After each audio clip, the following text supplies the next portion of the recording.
let's be honest, people, mothers and women, and not just mothers and women, but everyone, sometimes we often feel like we're not allowed to rest.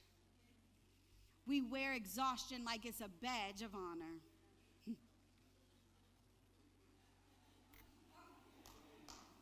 But see, Psalms 23 tells a different story.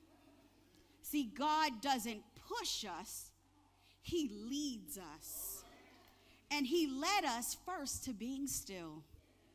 Still waters, green pastures, soul restoration.